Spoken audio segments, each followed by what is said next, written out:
My people not be smart, you know. Falana don't come outside though to come finish Tinubu. Not be smart, you know. Tinubu don't land for double wahala for this one. My people, and I know say after Tinubu become president, now two African countries don't comot their leader. Now Falana dey tell Tinubu say if care is not taken, say Nigeria army see they come make dem dey expect more because dem dey feel say this thing that they do am from far, they do am from far. Now because those one don't become president for like 10 years, 15 years, 20 years. That's why their people they comot them. No, Nigeria African country people don't tire say make Oyibo dey pass through our president, they rule us. Make they come, they carry the good thing when we get, they go their own country. My people don't be smart. As they talk to us so, it don't set wahala don happen. Falana don talk say that one wey be say the apple for the African country, e go see apple soon for Nigeria because they feel say play. See Nigeria eyes, African people eyes don't open. That is why if the Nigeria people they think say okay, you see they do it for Gabon, they do it for another Niger, for another country, African country, you know go come to Nigeria. Nigeria politicians they do like that.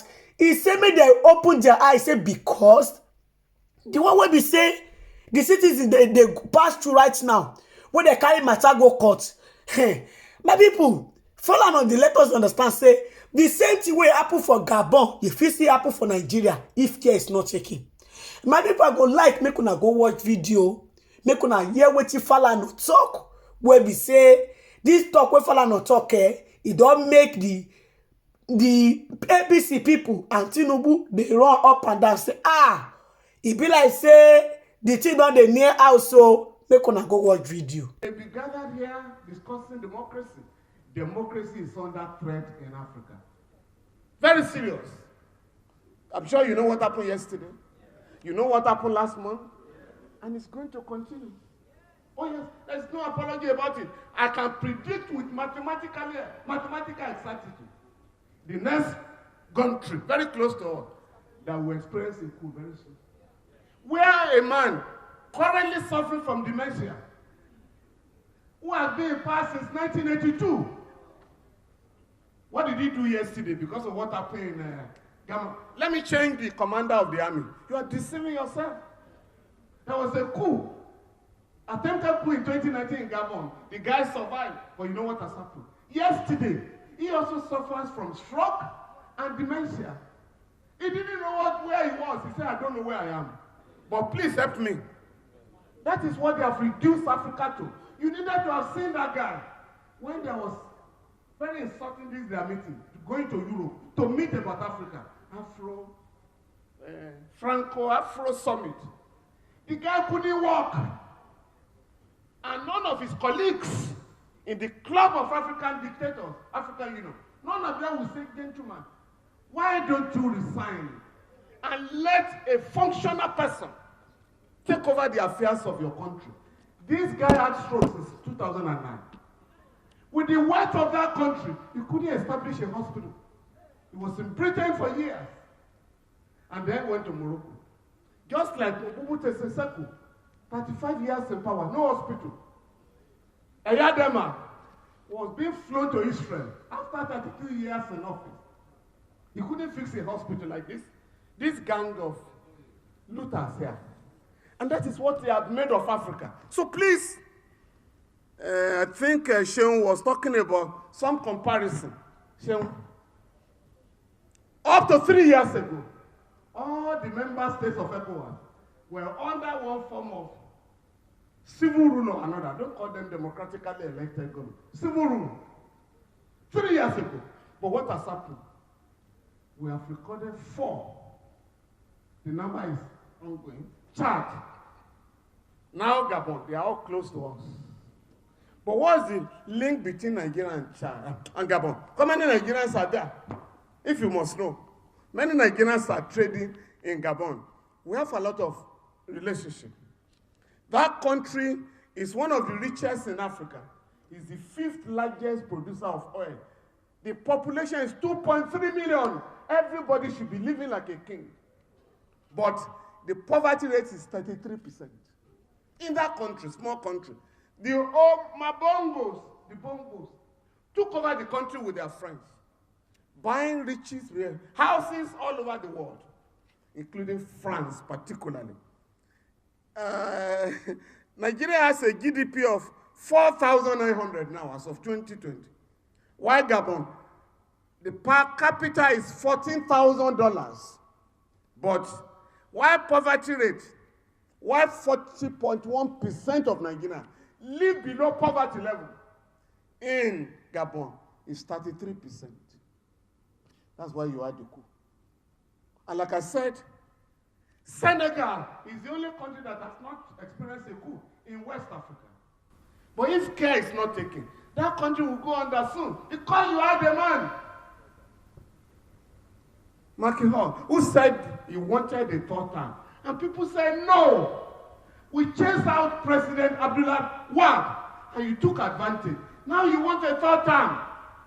The people of Senegal have defeated him on the street.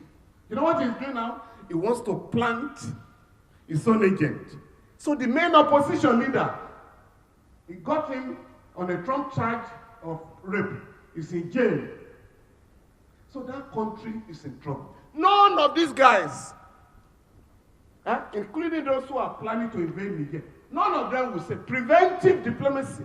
Can we talk to these our colleagues to allow democracy in this country? One of them came here 2 weeks ago, and I was just laughing, from Central African Republic, to pledge the loyalty of ECOWAS, the Central African Republic, to say we are with you in invading Niger. We want democracy. In his country, the guy had just removed judges who told him it is illegal to have a third term. Central African Republic, the country of Bokassa. Now, he removed the judges who gave that ruling and manipulated his way for a third term. The guy in Côte d'Ivoire saying, Nigeria, please let us invade. Alassane Ouattara. You know how he emerged? That the whole of Africa, the entire people of that country, over 3,000 people were killed for him to emerge. Now he's currently having his own third term.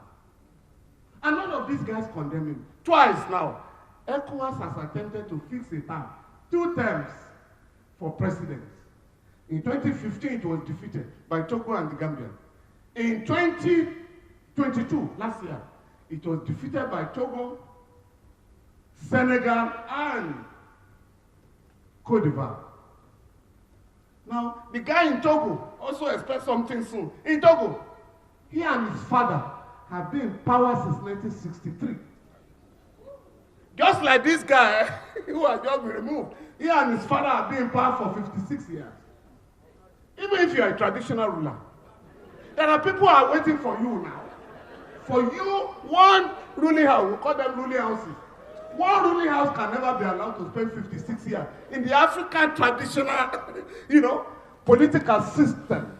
So why are these guys pretending that we are running a democracy? And for here, please, Honorable Senator, please be careful. Distinguished Senator, be careful. Don't provoke Nigerians to mutiny. Please. Because some of the things going on there, we're in trouble. Sir, 70 billion naira for palliatives for 469 people. And when we say no, they say no. It's for facelift of the National Assembly. No, sir. 3 years ago, 37 billion naira was the amount for facelift of the National Assembly. That contract has not been fully executed. There is no review of the contract. So you can't talk of 70 billion naira for facelift. Secondly, 40 billion naira to buy exotic cars now for leadership of the National Assembly. It's not going to be allowed. The latest provocative news from the National Assembly is that 54 billion naira has been earmarked for constituency projects for 360 members of the House of Reps. It has come to 150 million per person. Under these austere conditions in town. So when these figures are oozing out of the National Assembly, Nigerians have been provoked. And any enemies of democracy are being provoked. The military has been honest to say we are under pressure. You didn't read it. To dismantle this rickety political system. But somebody told them, go and deny it. And they denied. Oh, we are not under pressure. But we can read between the lines. And that is why we can't gather here talking of democracy that is under threat. That's number 2. Number 3. Comrade, lecturer, I agree with you. There are solutions to all these problems. So the immediate causes of coups in Africa today: fourth-arm syndrome, manipulation of constitution, military bases. You know, today, America has 29 military bases in Africa. France has 15. Soldiers are protesting because these foreign members of these foreign bases are receiving salaries as if they are in their country. And they are living above the ordinary soldiers in Africa. So the soldiers are also protesting the differential treatment between them and these foreign troops. So we must look at that. And of course, they have told you the remote causes. The remote causes are the ruthless exploitation of the mineral resources of our country by Western companies. Lately, Chinese companies have joined them. They loot the treasury. Just like Comrade has said, $9 billion worth of gold smuggled out of Nigeria yearly. Not by the poor, but by the rich, with private jets and helicopters. And so, what do you expect? The people are getting poorer. And they're also destroying the land where they mine resources, just like oil. Sir, the oil thieves are known. You can quote me, and I want to be sued by it. Shell is one of them, is the leading oil thief in Nigeria. Tompolo discovered recently, when the state has collapsed. You deal with non-state actors. The military could not trace oil thieves. So they had to give a contract to a private citizen, government Tompolo. Is the government in the area now. He discovered that an oil block, a pipeline, stealing 40,000 barrels of crude oil per day for 9 years, belongs to Shell. And Shell came out to say, we are not aware. No. Under the law, that is criminal negligence. But I also know that in the office of Shell, they have an application where they monitor what goes on in all their pipelines. And I suggested to the government, the Buhari government, with this discovery, can you please allow me, without charging Nigeria, to collaborate with some consortium of lawyers abroad for us to sue Shell for that act? Because to cheat an individual, you get a certain money. But to cheat a sovereign nation, it's 100%. So, and I told them, Nigeria can make $100 billion if you sue Shell for mining and stealing oil for 9 years. You know what I was told? I said, it will be difficult because some of our people are involved. I said, let Shell come and say that in court. That we have other criminals, we are not alone. But what is important